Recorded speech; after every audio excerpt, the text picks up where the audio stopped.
De la solidarité, de la cohésion sociale, de l'indemnisation des victimes, le professeur Marietou Koné.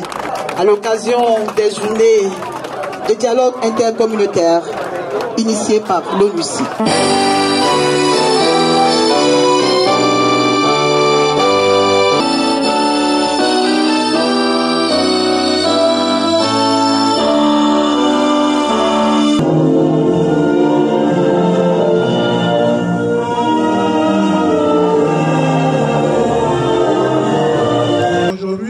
Là, parler de victimes de guerre.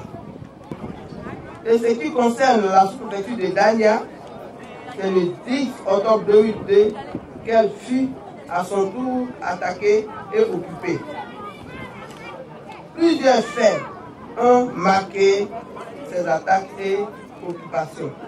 Pour ma part, Madame le ministre, je ne suis pas surprise parce que j'étais ici vendredi dernier et la même ferveur, la même chaleur accueilli ici. La disponibilité du système des Nations Unies pour accompagner le gouvernement et les populations ivoiriennes dans le renforcement de la cohésion sociale et dans la réconciliation nationale. Madame le ministre, chère population, vous savez très bien que le rôle qui est le nôtre, c'est d'accompagner la Côte d'Ivoire sur le chemin de la paix. Et le chemin de la paix passe inévitablement par la prise en compte des victimes. Et aujourd'hui, ici, je pense que c'est de cela qu'il s'agit. Là où coexistent les hommes, à l'harmonie qui marque le point de départ de la vie en société ou la vie en communauté, peuvent se succéder des moments de contradiction, dont la manifestation peut prendre diverses formes, surtout violentes parfois, et Dania n'y a pas échappé. Chers parents, la sous-préfecture de Dania, le grenier du Haut-Sassandra rencontre des problèmes de développement, comme les autres localités de la Côte d'Ivoire. La sous-préfecture de Dania, comme les autres localités de la Côte d'Ivoire, a besoin d'infrastructures sociales, culturelles et économiques. Population de Dania, je sais que vous avez souffert. Je sais que vous avez souffert de la division entre vous-mêmes. Je sais que vous avez souffert des violences politiques. De nombreuses familles portent encore les douleurs des personnes disparues ou handicapées, des traumatismes physiques et ou psychologiques, des crises survenues en Côte d'Ivoire.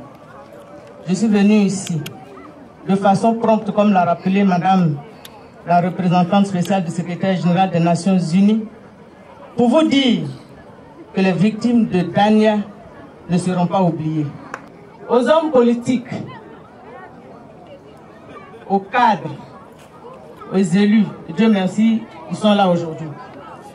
Mais également à certaines autorités administratives, je vous demande de ne pas transformer la politique en une arme qui tue. Ne pas transformer la politique en une arme qui arrache la vie à des familles ou à des communautés. Faites de la politique un instrument de développement, un instrument qui fédère l'ensemble des énergies, quelles que soient les origines ethniques, quelles que soient les appartenances politiques, quelles que soient les appartenances religieuses. Autrement dit, chers frères et sœurs, élus, cadres, hommes politiques, autorités administratives, je veux dire qu'il faut cesser d'allumer ou d'attiser le feu. Cesser d'allumer ou d'attiser le feu. Entretenez la paix. Entretenez la paix, cultivez la tolérance, encouragez et utilisez le dialogue, comme disait le président Félix Houphouët-Boigny, l'âme des forts.